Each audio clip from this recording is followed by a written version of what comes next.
So Simon Frost, I have the pleasure of heading up marketing and trying to explain, I think, to the world a lot about what Ericsson's doing.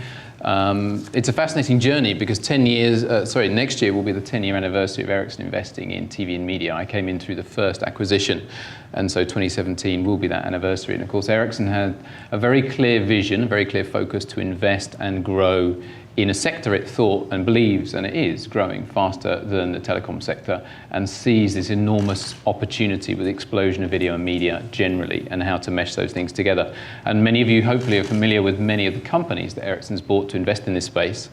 And it's built up its capabilities in really three core areas, and I think particularly one I get to sponsor, which I'm pleased about, is we do a lot of focus around consumer research, because I think so much of this business is about pleasing the end consumer and keeping them happy. So I think looking at what's happening in the industry, where the consumers are going, how they're going to consume media, what they want, I think that's an ever more complex challenge. So I think that's been one pillar of strategy.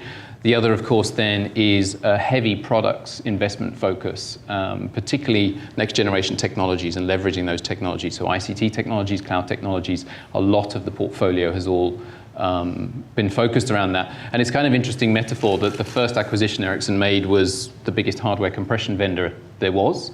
And the latest acquisition we've made is the software compression vendor. So we've kind of bookended that whole story of software defined that we looked at in the last panel, a discussion about software defined. And then the third pillar really is all about services, because literally everybody, all of us, are on this transformation journey, and so having the services capabilities to do that. And so big acquisition, of course, that we're very proud of in the UK with Red Bee.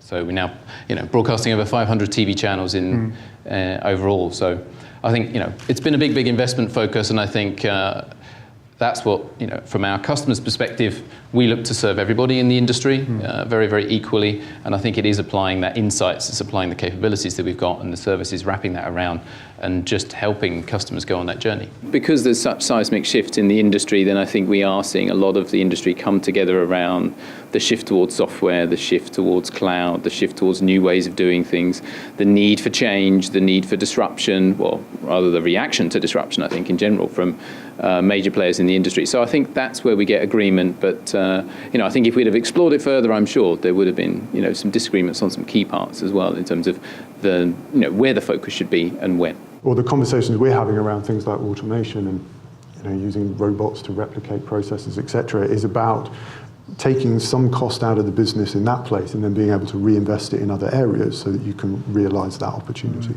Sorry. I was going to say just quickly, you talked about cost, but you started a conversation about pricing, I think, and in terms of more expensive, I think what we're also seeing is our industry grappling with the shift towards a software business model and a payment model and a SaaS model and also a services model. So I think, our industry is incredibly used to hardware, and of course we talk about software defined, we talk about the shift to software, but I think there's also a big financial mental shift in CapEx write-downs and investing in capital equipment versus a software business model. There was an earlier example of the Amazon model, I think it was, or a cloud model, where we're looking at a customer example where I think the customer analysed it was going to cost half as much as a CapEx solution to effectively get a cloud model, and thinking, well, I've paid for half of a CapEx system, I might as well pay the other half and have a CapEx system. So I think that's the other thing we're also doing, is it's for us as vendors to be able to communicate well the fact that you're going to pay differently over a different life cycle for value-added features and services.